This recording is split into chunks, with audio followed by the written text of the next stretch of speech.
Call me Ishmael. That's how the book begins. That's not me saying that. I'm not called Ishmael. Some years ago, never mind how long precisely, having little or no money in my purse, and nothing particular to interest me on shore, I thought I would sail about a little and see the watery part of the world. It is a way I have of driving off the spleen and regulating the circulation.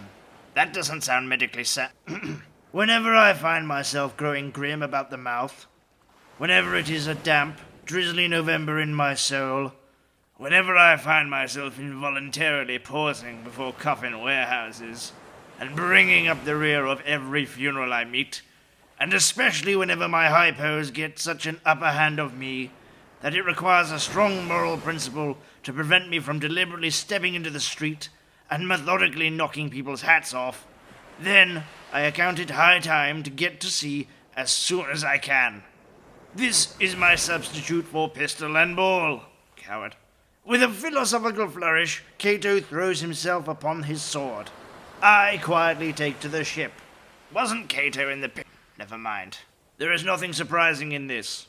If they but knew it, almost all men in their degree, some time or other, cherish very nearly the same feelings towards the ocean with me. There now is your insular city of the Manhattoes, belted round by wharves as Indian isles by coral reefs. Commerce surrounds it with her surf.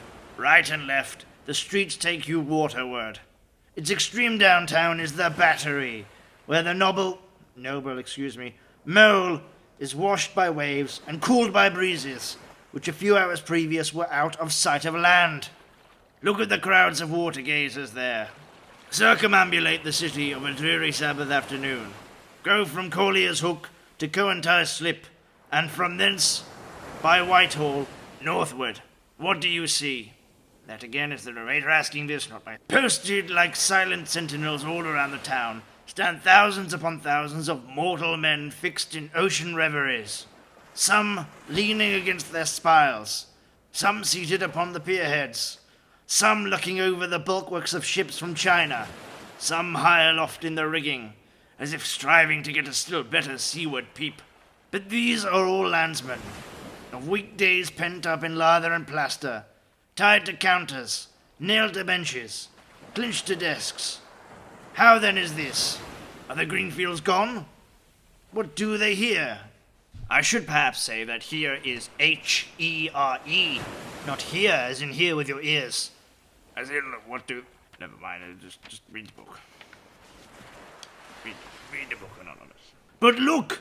Again, that's the... So, here come more crowds, pacing straight for the water, and seemingly bound for a dive. Strange!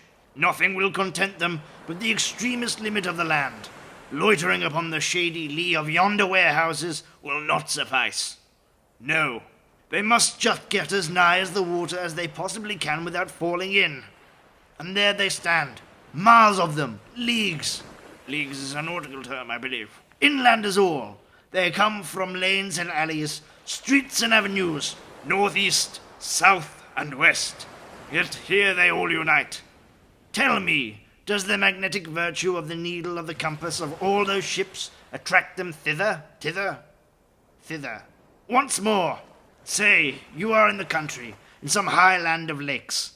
Take almost any path you please, and 10 to 1 it carries you down in a dale, and leaves you there by the pool in the stream. There is magic in it. Let the most absent-minded of men be plunged in his deepest reveries. Stand that man on his legs, set his feet a-going, and he will infallibly lead you to water, if water there be in all that region. Should you ever be athirst in the great American desert, try this experiment.